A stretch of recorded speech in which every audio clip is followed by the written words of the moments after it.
નમસ્તે વિદ્યાર્થી મિત્રો, ઓમ શાંતિ વિદ્યાલયના ડિજિટલ ક્લાસમાં આપનું હાર્દિક સ્વાગત છે। તો આજે આપણે ધોરણ 4 વિષય ગણિતની મારી નોટબુક ચેપ્ટર નંબર 1 ઈંટોની ઇમારત આપણે પૂરીશું। તો વિદ્યાર્થી મિત્રો, તમે મારી નોટબુક પેન્સિલ અને રબર સાથે રાખો। જે પ્રમાણે હું અહીંથી તમને પુરાવું એ પ્રમાણે તમે તમારી નોટબુકમાં સાથે પૂરતા રહો। તો પહેલો પ્રશ્ન, ઈંટોની વર્તુળાકાર ગોઠવણીનો નમૂનો દોરો।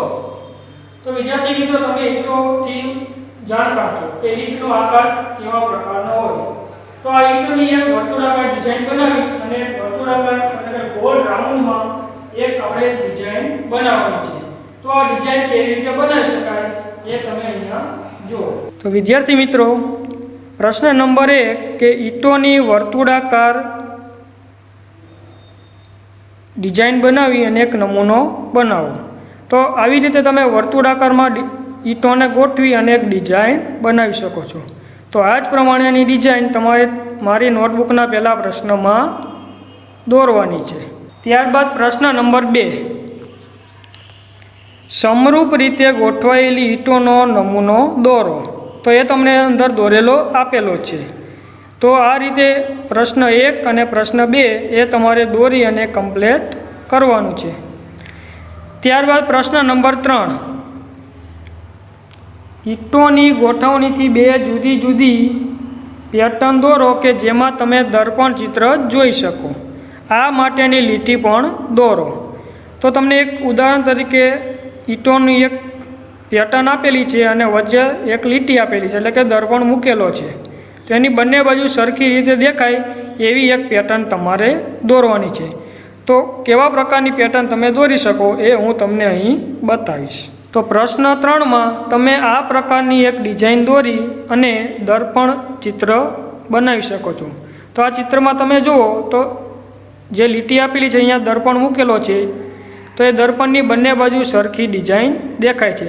તો પ્રશ્ન 3માં તમે આ પ્રકારની ડિઝાઇન દોરજો। તો ત્યારબાદ વિદ્યાર્થી મિત્રો, પ્રશ્ન નંબર 4 કે નીચે આપેલ ચિત્રોમાંથી રમવાના પાસાની આકૃતિ કઈ છે એના ઉપર સાચાની નિશાની કરો। તો રમવાનો પાસો તમે જોયો હશે કે સાપસીડી કે કોઈ બીજી અન્ય રમત રમવા માટે તમે પાસાનો ઉપયોગ કરતા હશો। તો પાસો એક ચોરસ આકારનો હોય છે કે જેમાં 1 થી 6 સુધીના અંક લખેલા હોય છે। તો આ નીચે તમને 3 ચિત્ર આપેલા છે કે આ 3 ચિત્રમાંથી કયું ચિત્ર એવું છે કે જે રમવાના પાસા જેવું છે। તો પહેલું ચિત્ર આપેલું છે નળાકારનું, તો આ રમવાના પાસા જેવું નથી। પછી બીજું આપેલું છે લંબચોરસ, એટલે કે આ ચિત્ર ઈંટ જેવું તમને દેખાય છે, માટે આ પણ રમવાના પાસા જેવું ચિત્ર નથી। ત્રીજું આપેલું છે એ ચોરસ આકારનું છે અને એ રમવાનો પાસો આપણે બોર્ડ ઉપર દોરવો શક્ય નથી। એ દોરવા માટે એટલે કે એક 3D એટલે કે ત્રિપરિમાણીય આકૃતિ છે, માટે અહીં જે આકૃતિ દોરેલી છે એમાં આપણને 3 બાજુ દેખાય છે, બાકીની 3 બાજુ આપણે જોઈ શકતા નથી। તો આ ચોરસ આકાર આપેલો છે, તો આ આકારની હોય રમવાના પાસા જેવો આપણને દેખાય છે, માટે એના નીચેના બોક્સમાં આપણે અહીં સાચું કરીશું। તો આ આકૃતિ રહી એ રમવાના પાસા જેવી દેખાય છે, માટે અહીં નીચે આપેલા બોક્સમાં આપણે ખરાની નિશાની કરીશું। ત્યારબાદ વિદ્યાર્થી મિત્રો, પ્રશ્ન નંબર 5, નીચે આપેલ ચિત્રમાંથી ઈંટની આકૃતિ કઈ છે એની સામે નીચે સાચાની નિશાની કરો। તો અહીં તમને 3 આકૃતિ આપેલી છે, આ 3 આકૃતિમાંથી કઈ આકૃતિ રહી એ ઈંટ જેવી દેખાય છે એની નીચે આપેલા બોક્સમાં આપણે સાચાની નિશાની કરવાની છે। તો પહેલું આપણું છે ત્રિકોણ, એટલે કે પ્રિઝમ આપેલું છે કે જે આપણને જોઈએ તો ખબર પડે કે આ ઈંટ જેવું દેખાતું નથી, માટે પહેલું ચિત્ર પણ નહીં। ત્યારબાદ બીજું ચિત્ર આપેલું છે વર્તુળ એટલે કે ગોળ, તો આ પણ ઈંટ જેવું દેખાતું નથી, માટે એ પણ નહીં આવે। ત્રીજું ચિત્ર આપેલું છે એ તમે ધ્યાનથી જુઓ તો તમને દેખાશે કે એ ઈંટ જેવો આકાર ધરાવે છે। હવે સામાન્ય રીતે આપણે જોઈએ તો ઈંટની 6 બાજુ હોય છે, પરંતુ મેં આગળ કહ્યું એ પ્રમાણે કે એની પાછળની બાજુ આપણે દોરવી શક્ય નથી, માટે અહીં આ આકૃતિ તમને જોતા દેખાશે કે આ આકૃતિ રહી એ ઈંટ જેવી દેખાય છે, માટે આ આકૃતિની નીચે આવેલા બોક્સમાં આપણે સાચાની નિશાની કરશું। તો વિદ્યાર્થી મિત્રો, હવે આગળ જોઈએ પ્રશ્ન નંબર 6 કે નીચે આપેલ ચિત્રની બાજુઓની આકૃતિ દોરો. એટલે કે અહીં ભૌમિતિક આકારો આપેલા છે અને આ આકારો કેવી બાજુઓ એટલે કે કેવા આકારો જોડીને એક સંપૂર્ણ આકાર બનાવવામાં આવેલો છે. તો એ બાજુઓના ચિત્ર આપણે બાજુમાં આવેલી જગ્યામાં દોરવાના છે. તો પહેલું ચિત્ર આપેલું છે એમાં ત્રણ ત્રિકોણ જોડવામાં આવે છે અને પ્રિઝમ એટલે કે આકૃતિ બનાવવામાં આવતી હોય છે. તો પહેલા આકારમાં જોઈએ તો ત્રિકોણ આકારો ભેગા કરી અને એક આકૃતિ બનાવવામાં આવેલી છે. તેની એક બાજુ જોઈએ તો કેવી દેખાશે? ત્રિકોણ. તેની બાજુની આકૃતિ થશે ત્રિકોણ આકાર. ત્યારબાદ બીજું ચિત્ર આપેલું છે રમવાના પાસાનું આપેલું છે. તો આ પાસો કઈ રીતે બનાવવામાં આવે છે? તો ચોરસ આકારો ભેગા કરી અને 6 બાજુ જોડી અને સંપૂર્ણ આકાર બનાવવામાં આવે છે. તો અહીં બધી બાજુઓ રહી ચોરસ આપેલી હોય છે. તેની બાજુનું ચિત્ર થશે આવું એટલે કે ચોરસ આકાર. ત્યારબાદ ત્રીજું ચિત્ર આપેલું છે ઈંટનું. તો ઈંટની દરેક બાજુઓ લંબચોરસ હોય છે. એમાં એક પણ બાજુ ચોરસ હોતી નથી. એટલા માટે એની દરેક બાજુ લંબચોરસ હોવાથી એની બાજુનું ચિત્ર આપણે અહીં દોરવાનું છે. એની બાજુનું ચિત્ર થશે આવું એટલે કે લંબચોરસ. ત્યારબાદ વિદ્યાર્થી મિત્રો પ્રશ્ન નંબર 7. રમવાના પાસાને કુલ ખાલી જગ્યા બાજુઓ હોય છે. તો હમણાં આપણે દોરી અને જોયું કે રમવાના પાસાની દરેક બાજુ ચોરસ હોય છે અને ચોરસ બાજુ કેટલી હોય છે? તો રમવાના પાસાને કુલ 6 બાજુઓ હોય છે.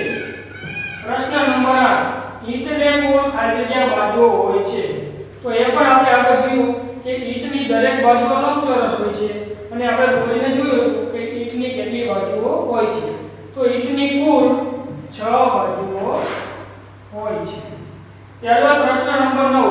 ઈંટની બે બાજુઓ ચોરસ હોય છે. સાચું કે ખોટું? તો હમણાં આપણે આગળ જોયું કે ઈંટની દરેક બાજુઓ લંબચોરસ હોય છે.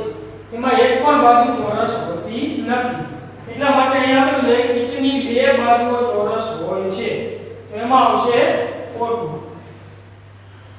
એટલે કે ઈંટની એક પણ બાજુઓ ચોરસ હોતી નથી. ત્યારબાદ પ્રશ્ન નંબર 10. રમવાના પાસાની બાજુઓનો આકાર ખાલી જગ્યા હોય છે. તો આપણે આગળ જોયું કે રમવાના પાસાની દરેક બાજુઓનો આકાર ચોરસ હોય છે. એટલે કે રમવાના પાસાની દરેક બાજુનો આકાર ચોરસ હોય છે. પ્રશ્ન નંબર 11.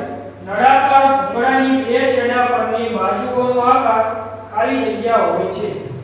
તો નળાકાર ભૂંગળાનો આકાર આ રીતનો હોય છે.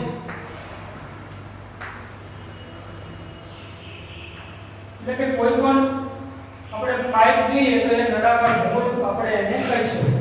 તો આ વિદ્યાર્થી મિત્રો તમને દેખાય છે કે આ નળાકાર ભૂંગળું છે અને એને બંને બાજુના છેડાનો આકાર કયો છે. તો આ છેડાનો આકાર તમે અહીં જોઈ શકો છો. તો આકાર કેવો કહેવાય? તો છેડા પરના બંને બાજુઓનો આકાર વર્તુળાકાર એટલે કે ગોળ આકાર છે. એના માટે બંને બાજુનો આકાર આવશે વર્તુળાકાર. તો વિદ્યાર્થી મિત્રો આપણે આગળ જોઈએ પ્રશ્ન નંબર 12. ઈંટની માગ્યા મુજબની બાજુઓ દોરો. એટલે કે ઈંટ આપેલી છે અને આપણને કહેવામાં આવ્યું છે કે ઈંટની આવી બાજુઓનો આકાર તમે અહીં દોરો. એમાં પહેલા આપણે સૌથી નાની બાજુ. તો સૌથી નાની બાજુનો આકાર અહીં દોરવાનો, સૌથી મોટી બાજુનો આકાર અહીં દોરવાનો અને ઈંટની 3 બાજુઓ દેખાય એવું ચિત્ર આપણે અહીં દોરવાનું છે. તો ઈંટમાં તમે જુઓ તો સાઈડની બંને બાજુઓ નાની હોય છે અને એના સિવાયની જે 4 બાજુ હોય એ મોટી હોય છે. તો સૌથી નાની બાજુ અહીં આપણે દોરવાની છે. તો ઈંટની સૌથી નાની બાજુ આપણને આવી રીતે દેખાય. તો આ ઈંટની સૌથી નાની બાજુ. ત્યારબાદ સૌથી મોટી બાજુ એટલે કે ઉપરની અથવા નીચેની અને એની આજુબાજુની બે એટલે કે 4 બાજુમાંથી કોઈ પણ બાજુ જુઓ તો સરખી હોય છે. તો સૌથી મોટી બાજુ આપણે જુઓ તો આપણને લંબચોરસ આકારની દેખાશે. ત્યારબાદ ઈંટની 3 બાજુઓ દેખાય એવું ચિત્ર.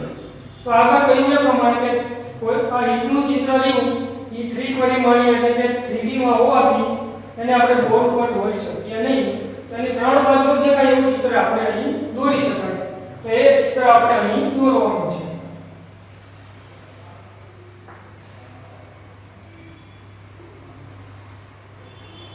તો ઈંટની ઉપરની બાજુ, ત્યારબાદ એની સામે એટલે કે બાજુ, નીચેની બાજુ અને આ સૌથી નાની બાજુ આપણે જે અહીંયા દોરી તે સૌથી નાની બાજુ. તો વિદ્યાર્થી મિત્રો તમે અહીં જોઈ શકો છો કે ઈંટની 3 બાજુઓ વાળું ચિત્ર આપણે દોરી શકાય. આ પહેલી બાજુ, એક બાજુ, આ બીજી બાજુ અને આ ત્રીજી બાજુ. આવી નાની પાછળની પણ બીજી 3 બાજુઓ આવે જે આપણે બોર્ડમાં અહીં દોરી શકીએ નહીં. જો શક્ય હોય તો તમે મોબાઈલમાં ઈંટની 3D પ્રિન્ટ એટલે કે ફોટો તમે અંદર જોઈ શકો છો. ત્યારબાદ વિદ્યાર્થી મિત્રો પ્રશ્ન નંબર 14, નીચેનામાંથી ઈંટોની કઈ ગોઠવણી વધુ સુરક્ષિત છે? જે સુરક્ષિત હોય એની નીચે સાચાની નિશાની કરવાની. તો પહેલા ચિત્રમાં તમે જુઓ કે 3 ઈંટ ઊભી મૂકેલી છે અને એની ઉપર એક આડી ઈંટ મૂકેલી છે. તો આ જે આકૃતિ આપેલી છે એ વધુ સુરક્ષિત નથી, એટલે કે મજબૂત નથી. ત્યારબાદ બીજું ચિત્ર આપેલું છે એમાં જુઓ તો નીચે 3 ઈંટ મૂકેલી છે આડી અને એની ઉપર બીજી 3 આડી ઈંટો મૂકેલી છે. ત્યારબાદ ચિત્ર નંબર 3માં જુઓ તો નીચે આડી 3 ઈંટો મૂકેલી છે અને એની બાજુમાં બીજી 4 ઈંટ ઊભી મૂકેલી છે, એટલે કે એલ આકારમાં ઈંટો ગોઠવેલી છે. તો હવે આ ત્રણેય ચિત્રમાં તમે જોશો તો તમને ખ્યાલ આવશે કે આકૃતિ નંબર 2 એ વધારે મજબૂત એટલે કે સુરક્ષિત હોય એવું આપણે કહી શકાય. બીજી 2 આકૃતિ આપેલી છે એમાં ઊભી ઈંટો છે એ પડી જવાની શક્યતા વધારે છે, જ્યારે ચિત્ર નંબર 2માં એ આકૃતિ આપેલી છે એ વધુ મજબૂત છે એવું કહી શકાય. તો આનો જવાબ આવશે આકૃતિ નંબર 2. તો આકૃતિ નંબર 2માં આપણે સાચાની નિશાની કરશું.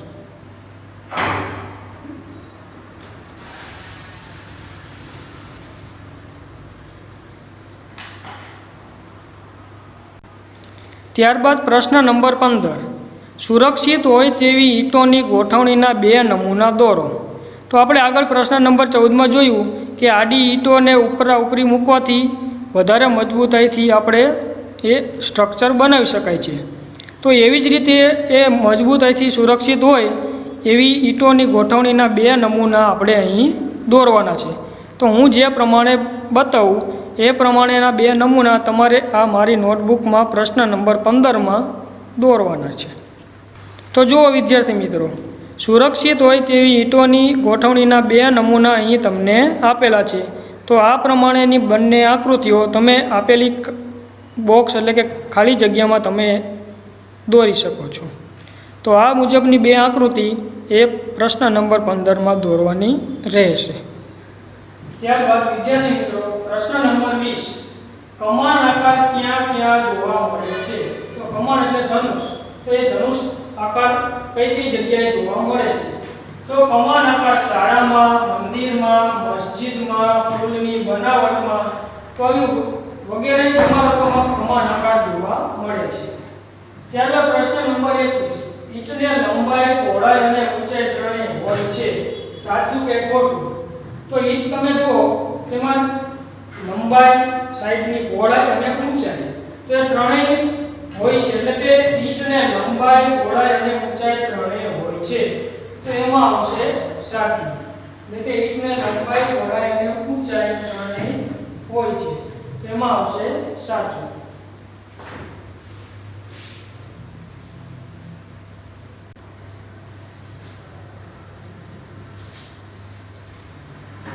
તો ત્યારબાદ વિદ્યાર્થી મિત્રો પ્રશ્ન નંબર 22, જો એક ઈંટની લંબાઈ 20 સેમી હોય અને 1 મીટર લાંબી દીવાલ બનાવવી હોય તો 1 કરોડમાં કેટલી ઈંટ મૂકવી પડે?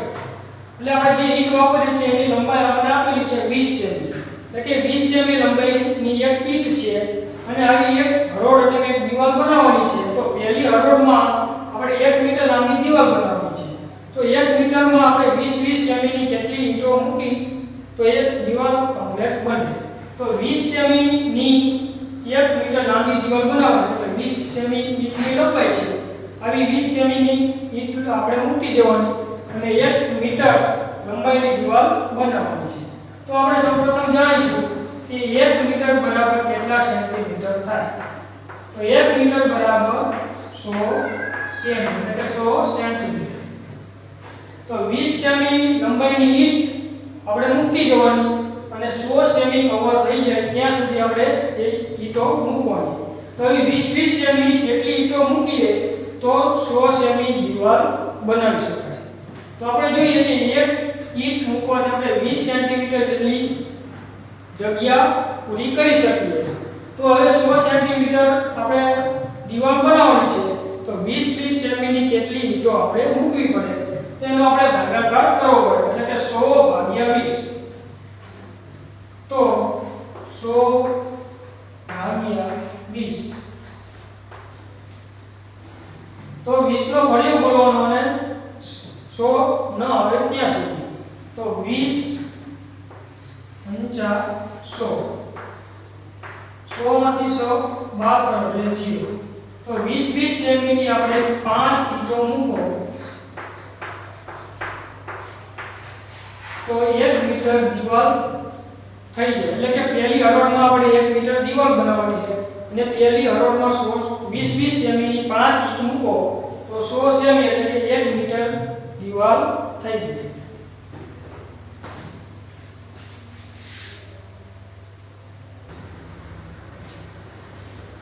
તો ત્યારબાદ વિદ્યાર્થી મિત્રો પ્રશ્ન નંબર 23 ઈંટોની ભઠ્ઠીમાં ધુમાડિયું કેટલું ઊંચું હોય છે. તો આપણને ખબર છે કે ઈંટો બનાવવા માટેની પ્રોસેસમાં ઈંટ બનાવવા માટે ઈંટોની ભઠ્ઠીની જરૂર પડે છે. તો આ ઈંટોની ભઠ્ઠીમાંથી જે ધુમાડો નીકળે એ ધુમાડાને બહાર કાઢવા માટે એક ધુમાડિયું લગાવવામાં આવે છે.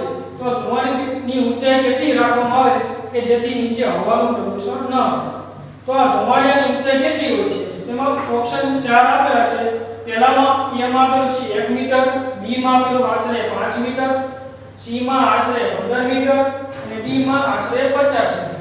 તો આપણે જોઈએ કે ઈંટોની ભઠ્ઠીમાં ધુમાડિયાની ઊંચાઈ આશરે 15 મીટર જેટલી રાખવામાં આવે છે. એટલે કે 15 ઓછામાં ઓછી એટલે કે 15 મીટરનું ધુમાડિયું રાખવામાં આવતું હોય છે. તો આવી રીતે ઈંટોની ભઠ્ઠીમાં આશરે 15 મીટર લંબાઈનું ધુમાડિયું રાખવામાં આવે છે.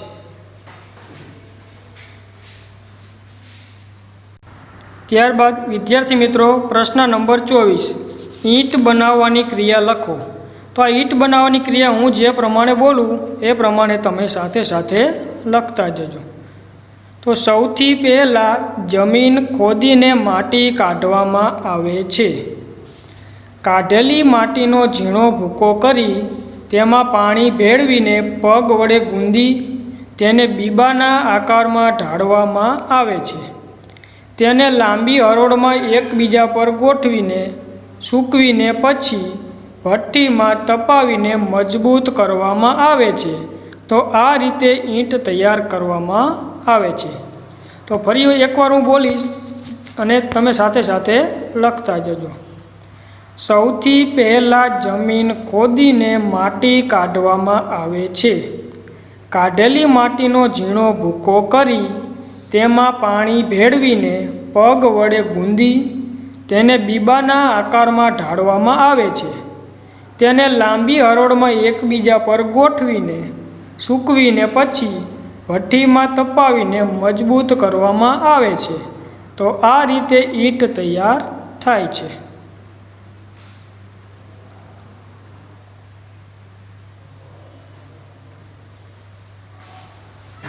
ત્યારબાદ વિદ્યાર્થી મિત્રો પ્રશ્ન નંબર 25 1 લાખને અંકમાં લખો. તો 1 લાખને આપણે અંકમાં લખવાનું છે. તો 1 લાખમાં પહેલા આવે 1, ત્યારબાદ 1, 2, 3, 4 અને 5 0. તો આવી રીતે 1 લાખને આપણે અંકમાં લખી શકાય. હવે જોઈએ 1 લાખમાં એકમ, દશક, સો, હજાર, 10,000 અને લાખ. એટલે 1 ની પાછળ 5 0 લખો તો આ રકમ બની એને કહેવાય 1 લાખ. તો 1 લાખમાં એકમ, દશક, સો, હજાર, 10,000 અને લાખ. તો 1 લાખને આવી રીતે અંકમાં લખી શકાય. 1 ની પાછળ 5 0. તો આ રીતે 1 લાખને અંકમાં લખી શકાય.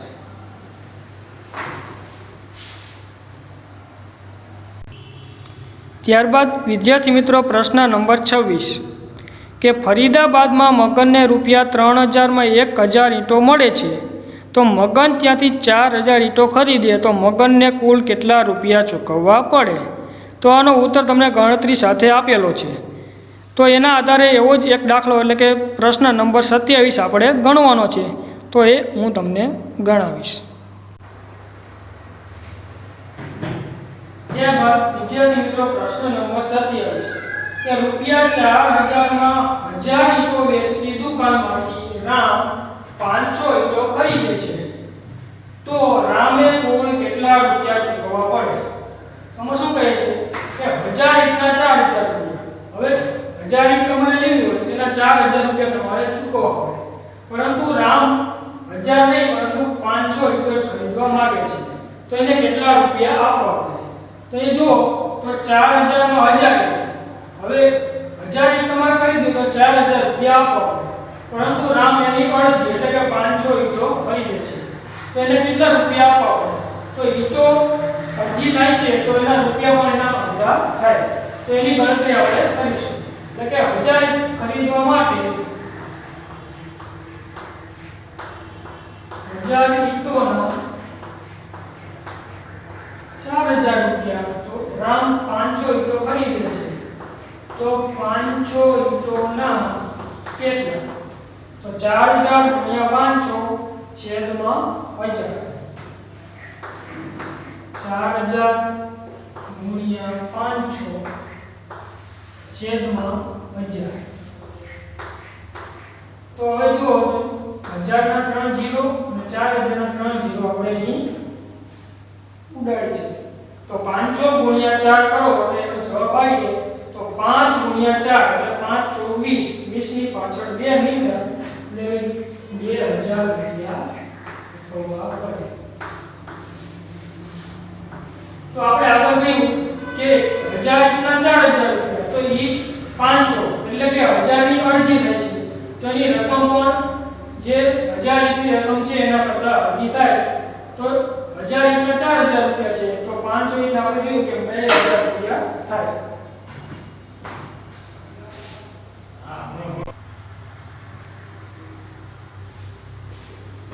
વિદ્યાર્થી મિત્રો ત્યારબાદ પ્રશ્ન નંબર 28 એ એક ટ્રકમાં 3000 ઈંટો સમાઈ શકે છે. તો આવા 15 ટ્રકમાં કુલ કેટલી ઈંટો સમાઈ શકે? તો એક ટ્રકમાં 3000 ઈંટો તો 15 ટ્રકમાં કેટલી? એટલે 3000 ગુણ્યા 15. આપણે ગણી શકીએ કે એક ટ્રકમાં